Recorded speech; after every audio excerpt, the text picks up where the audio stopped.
just deciding what I want to do in regards to like November and stuff like that. So that's been kind of a weight on my shoulders a little bit because I don't know if January would be waiting a little bit too long or if I want to go ahead and just apply with what I have. But so yeah, that's kind of been what's going on. And then personal statements, getting that stuff done. And obviously everybody has like, oh, I'll just edit it for you. You don't even, also just in regards to like the LSAT, I think that because I've been studying for it for a while, I think that I always just kind of imagined that I was going to take it in person. And I feel like I've kind of realized that I'm better taking tests, like going somewhere and taking the test. I feel like the whole at home thing just doesn't feel as real. But with the LSAT, I feel like it's been a lot of just figuring out what works for me and trying to become a faster reader, sub-vocalization, The Economist, all of that. So yeah, so it's a little bit of everything. Sure. Glad to help. So first off, November versus January. I get a lot of questions about that lately. The good news is that January is totally fine. It's totally fine. If you're going into November in this final week and feeling like you're not where you want to be, if you feel like you have a lot greater potential with a bit more time, the additional 2 months can make a big difference. Yeah. So I would strongly recommend that you go for January instead if, as we're in this final week, you're just feeling like you're not where you want to be. Okay. It's okay. And should I go ahead and already apply with my last one? Because my last one's not like amazing, but it's not like horrible either. I would hold off because January you could do significantly better. You'd want them to consider you with that score, right? Yeah, that's true. Yeah, so I would hold off. You can get everything else ready in the meantime on the side as a break from your LSAT prep, work on the personal statement, any other essays you're going to submit. But don't hit submit until you get the January score back because you don't want them to consider you without that score. So you don't think that if I'm one of like the splitter people that it wouldn't be too big of a deal? Not a big deal at all. This cycle is a little bit weird in part due to COVID. January is perfectly fine. I wouldn't even say it's late anymore. I might have said that 6 months ago. I might have said that a year or two ago, but in my discussions with admissions folks, that's the latest. As I speak now in early November, this is the latest. January is totally fine. Okay, cool. Because I feel like that's just been something that I really wasn't sure about. I didn't want to hold off because I've already taken it twice. So I remembered you said if I took the November, that would be my 3. Yeah. And were those other 2 takes, when were those specifically? So I took the August, and that's when I had my proctor issue. And then I took the October. So the next one's going to be your 3rd, your last one for this cycle. So I would recommend not taking November, definitely taking January. I feel even more strongly about that knowing the context. Okay.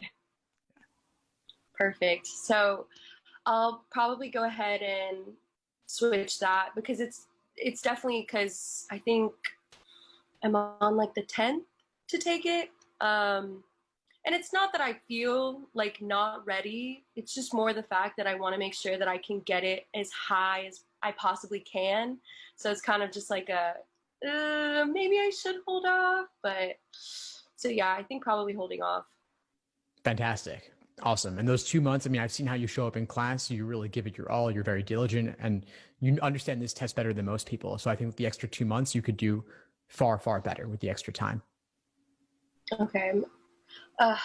Yeah, thank you for that. That just makes me feel a lot better because I feel like it's definitely something that's like, you should have apps in by December. And it was like, okay, what about January? So that makes me feel a lot better, but that's good to know. I think I'm definitely going to do that today and switch it.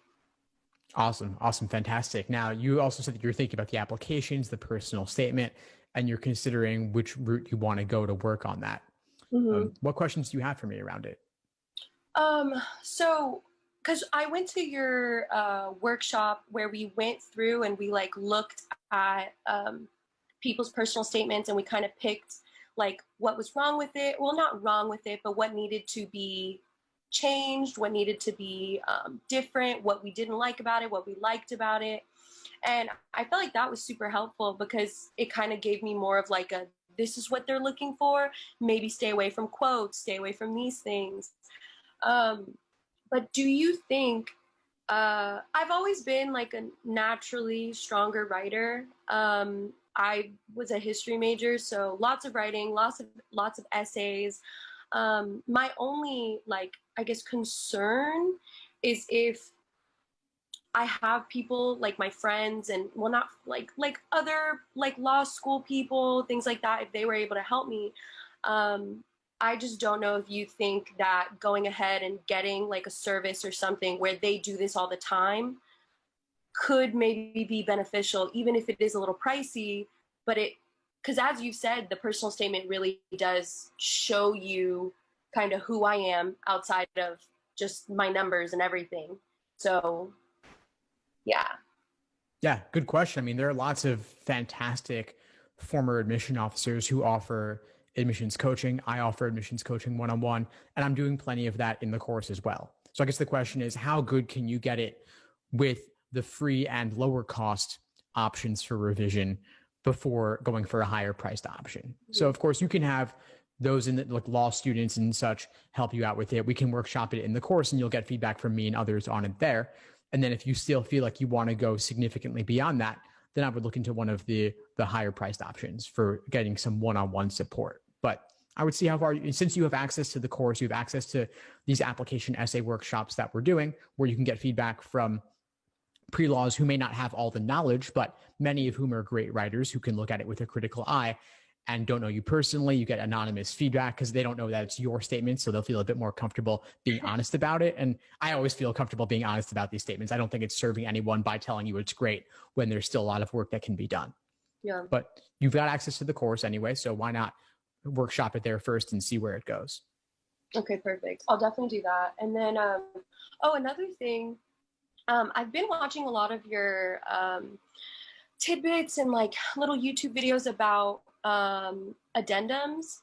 And so my GPA is not like a horrible GPA, but definitely freshman year, I was going through some things. And so my GPA in that sense, it definitely knocked me down. After that, which I know you've talked about, like, how was like was it like at the end you were bad? Like, no, it definitely shows that like towards the end, like I did really, really well.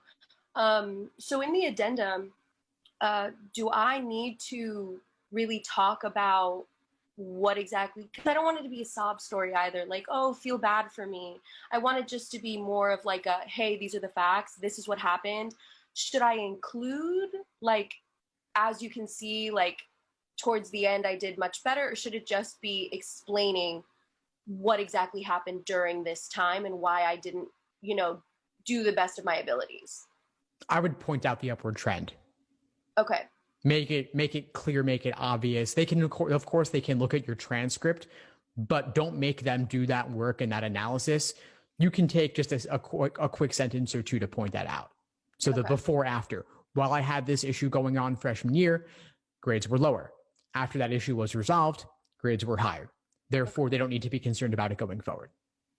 Okay, perfect. Yeah, because that was just something that I wasn't sure how to like approach it, I guess, because I definitely didn't want it to be, because I did see one of them with one of the law school people, and they were just like, please don't make it a story, like make it straight to the point, concise, just tell us what happened. So I was like, okay, but do I need to tell you, like, hey, look, I'm doing a lot better now? So that was the only thing. But yeah, well, that doing a lot better now can still be a matter of fact, concise thing. You don't want to just start laundry listing excuses and giving lots of narrative in an addendum. So I would agree with their take on it as well. Just like, don't be too flowery about it. Be direct to the point, concise. Okay, perfect. And then, so addendums are just in regards to, something on your transcript that looks questionable or anything like that, correct? I'd say probably the most common ones are GPA addenda that I see. There's also, folks will often sometimes write an LSAT addendum. And then if there's anything else you need to tell them or want to tell them that can't be covered elsewhere, you can often write an optional essay as well.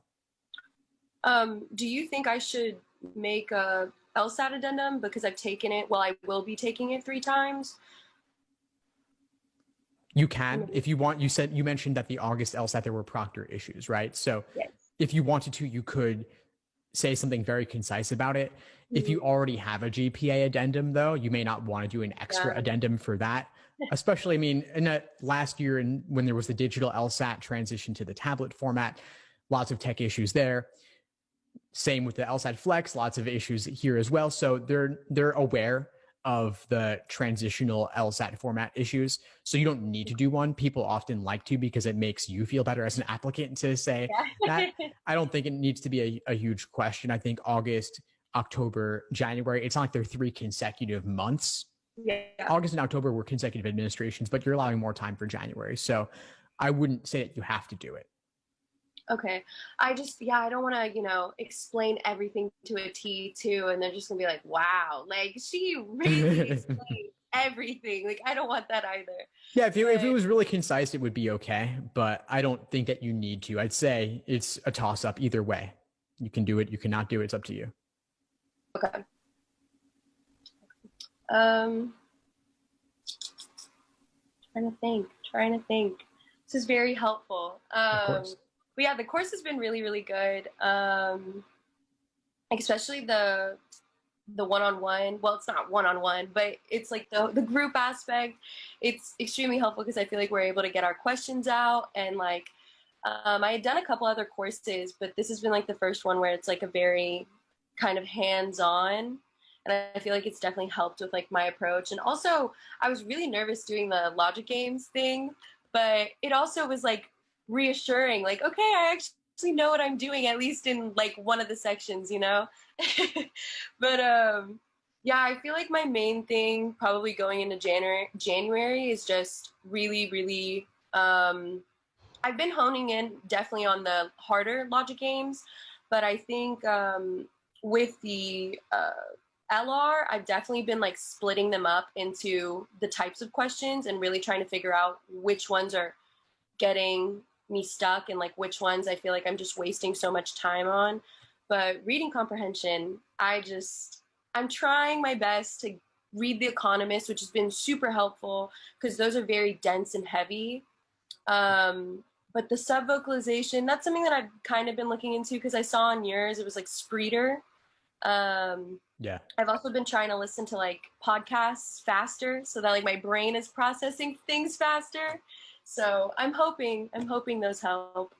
Cool. Well, I'm glad that you've been finding the course useful. It's been fantastic to have you in it. Your presentation was great on logic games. And that's part of why I do those presentations, to let students build their confidence and show that you've got it and learn by teaching as well. And so if you ever wanted to do one on reading comprehension, I'd be happy to have you do that too. And come to the reading comp deep dives. We've been running pretty consistently. Those have been great. I'm doing another one tonight. And that's a place where we can talk about things like the sub-vocalization as well. We can always bring that in and bring in just ways to more deeply understand the passage and find those key portions that really just break it wide open. Okay. Well, I will be there. Fantastic. Well, it was great connecting with you, Jessica. Keep at it, and I'll see you then. Thank you so much. Of course. Bye. Bye. Thanks for tuning into the show. Please subscribe if you haven't done so already to be notified of new episodes as I release them. And feel free to reach out if you need anything at all as you move forward with your prep. I'm happy to help however I can. In the meantime, I'll wish you all the best and take care.